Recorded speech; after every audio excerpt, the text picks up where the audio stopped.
Cambiamos de tema. El Senado rechazó el reajuste al salario mínimo, tal como lo hicieron las comisiones de Hacienda y del Trabajo. Ahora la iniciativa pasa a comisión mixta, donde la oposición espera mejorar la propuesta, esto por parte del gobierno. Analizamos este proyecto y sus diferencias al interior del Congreso junto a Josep Ramos, académico de la Facultad de Economía y Negocios de la Universidad de Chile. Josep, como siempre, un placer. Muy buenos días. Igualmente, gusto estar con ustedes. A ver, ¿cómo ha visto usted, Josep, esta discusión del salario mínimo? Y nos podemos, más que en la coyuntura de hoy, siempre aquí se ha dicho que la discusión del salario mínimo es muy difícil, de que hay que abordarla desde una óptica distinta, pero finalmente terminamos en esto, en tratar por parte de la oposición de aumentar lo que es el salario dentro del proyecto del gobierno y el gobierno de alguna manera buscando otra manera, digamos. Bueno, ¿quién duda que 337.000 pesos, que es la propuesta, es un salario muy bajo? Uno quisiera que fuera 500.000 pesos, o sea, algo que sobre la línea de pobreza. El problema con elevar el salario mínimo a los niveles que uno considera mínimos razonables, como eso, es que nadie está obligado a contratar mano de obra. Entonces, muchas empresas que contratan juniors, tal vez vendedores, reponedores, no lo harían. Entonces, esa es la razón por la cual no se sube el salario mínimo con toda la fuerza que uno quisiera. Entonces, la solución para eso es lo que se llama el salario ético, es decir, donde el fisco ponga la diferencia, claro, y no sea la empresa que lo haga. Para llegar y superar estos 500.000 pesos, digamos. Exactamente. Entonces, este proyecto eleva el salario mínimo más o menos según el IPC y más nada. Y el argumento del gobierno es esencialmente, y además aumenta a 50.000 pesos ese aporte del fisco. El ingreso mínimo garantizado. La persona va a recibir no 337, sino al menos un sueldo bruto de 387, ¿no? Entonces, esa es el hecho. Ahora, ¿por qué no se aumenta más? Bueno, el argumento es que no solo el empleo, sino que este año en particular, con el desempleo tan alto, y todavía cerca de 1 millón de personas sin trabajo, este no es el momento para subir el mínimo. Esa es la discusión, es el argumento del gobierno.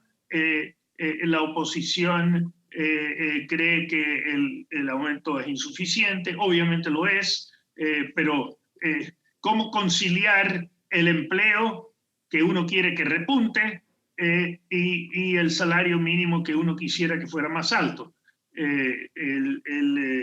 Aquí habrá una negociación y me imagino que en la negociación con el gobierno el Parlamento elevará algo, que si yo, 5.000 pesos más, sí, el salario mínimo, algo por el estilo, pero en este momento, como tú dices, hay un impasse.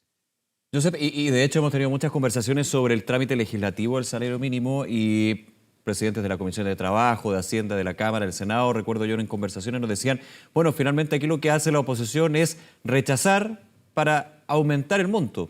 Y eso se ha hecho todos los años, digamos. Entonces, al parecer, esta discusión, claro, yo creo que hay un consenso en que todos les gustaría llegar a estos más de 500.000 pesos. No veo por qué no. Pero es cuando uno ve los efectos de llegar de sopetón, digamos, a estos 500.000 pesos, lo que va generando las barreras. Y esto es para oficialismo y oposición de una óptica distinta cuando son oficialismo y oposición.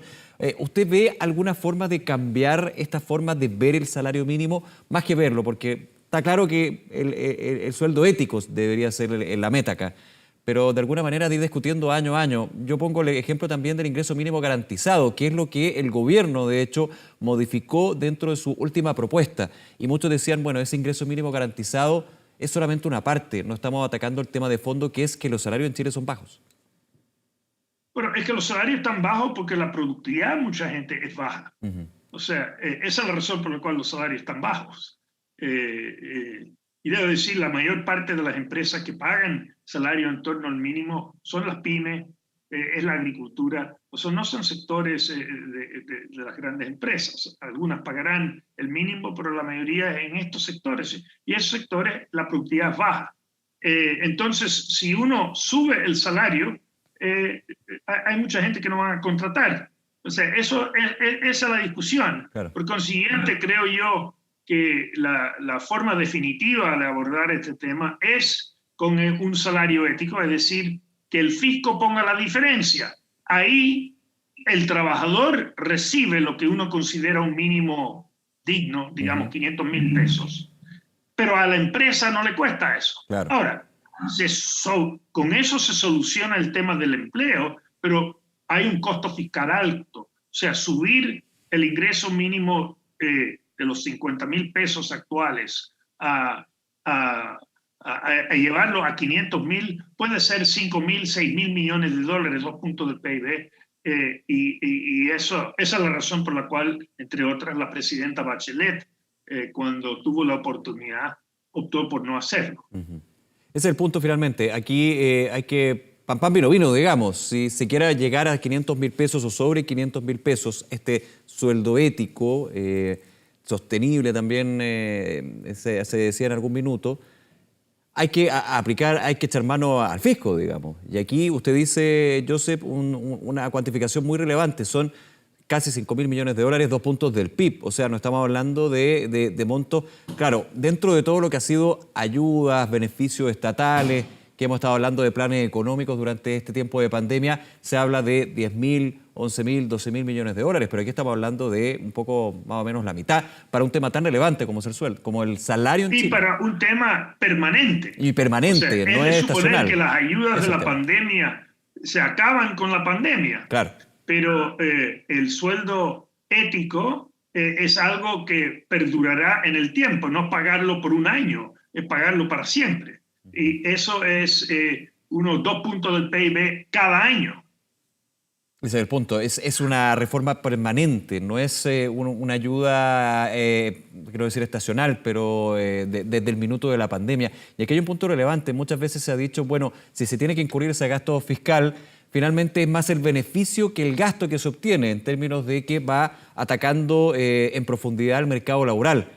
Después vemos el tema de las pensiones, si queremos irnos por ese lado, un mayor salario, una mayor cotización, una mayor pensión, cuando se hace permanente, por supuesto. O sea, los beneficios están a la vista. El tema es que no es tan fácil apretar el botón e inyectar esos recursos desde el Estado para llegar a un sueldo ético, ¿no?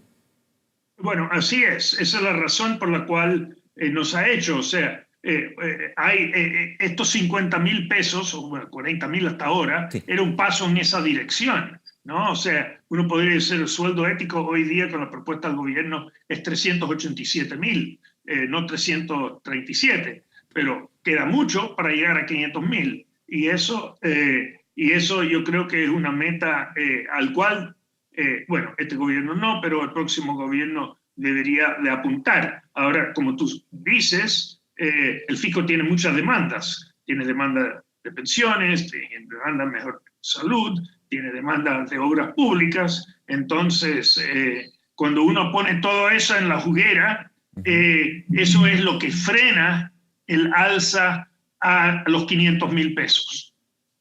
Joseph, haciendo también un parangón y dentro de la discusión que se ha dado durante este año, cuando se comentaba estos mínimos comunes entre la oposición y el Ejecutivo y el oficialismo, se hablaba de este sueldo ético, se ponía sobre la línea de la pobreza la base donde se debería desarrollar lo que finalmente tenemos que es el ingreso familiar de emergencia universal. En algún minuto se hablaba de una renta básica de emergencia. Ha sido una discusión bien en el detalle, bien en lo técnico y que finalmente termina con una herramienta de ayuda. ¿Esto cree usted que ha sido un avance para lo que puede ser más adelante, pensando en la pospandemia, la discusión del salario mínimo? Mire, o sea, creo que la discusión a ir hacia un salario ético es una discusión positiva. Creo sí que ha habido ligereza respecto a los volúmenes de recursos. Como tú bien señalas, entre el 2020 y 2021, las distintas ayudas, sin incluir los retiros de la AFP, nos han hecho pensar que el dinero es maná en el cielo, y no es así. O sea, repito, una reforma tributaria que hizo la presidenta Bachelet, que fue 3 puntos del PIB. Claro, uno entiende de que no haya querido poner 2/3 de eso en el salario ético. Entonces, y optó por no hacerlo, no porque no quería hacerlo, sino porque habían otras necesidades. Y la realidad es que también hay otras necesidades para que la sociedad vaya a full, no solo gradualmente hacia ese salario ético, significa tener que postergar otras necesidades. Entonces yo creo que lo más probable es que cada gobierno, cada pedido avanzará. Si hoy día el salario ético ya no es 3.37, sino 3.87, tal vez a fines del próximo gobierno ya esté en plata de hoy, Sí. en 4.50. Y tal vez a finales del próximo, ahí finalmente llegaremos a los 500. O sea, no creo que un gobierno lo va a hacer un suácate, porque significa no hacer montones de cosas que también son necesidades urgentes. Claro, en economía, como se conoce el costo-oportunidad, finalmente hacer algo, tengo que dejar de hacer otra cosa, y eso es ineludible.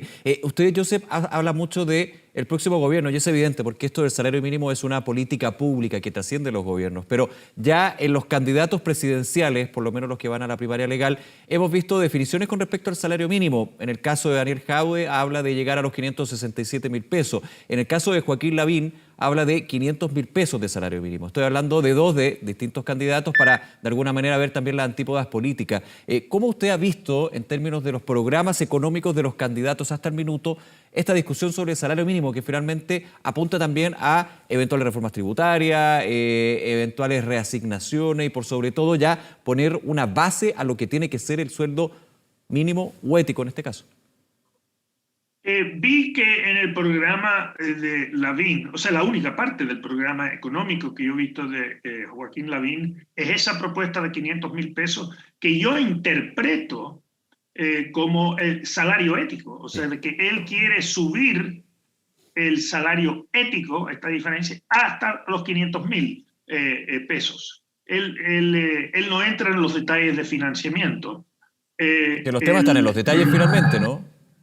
Bueno, el financiero, pero al menos anuncia esos 500.000. Ahí hay una, si se compromete con eso, estoy entendiendo lo que está hablando es del fisco poner la diferencia. Eso es bastante dinero. Yo vi que el programa, él habló de 25.000 millones de dólares y iba a costar su programa. Supongo que son 4 años. Bueno, si es que va el salario ético de 500.000, el programa se agota en eso.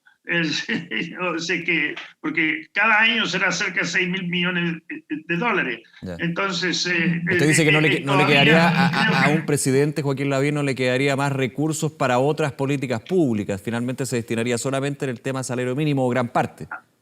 Así es. Entonces, yo creo que, o sea, no quiero decir que es una declaración con mucha ligereza, pero quisiera ver un poquito más de contenido antes de hablar de su seriedad.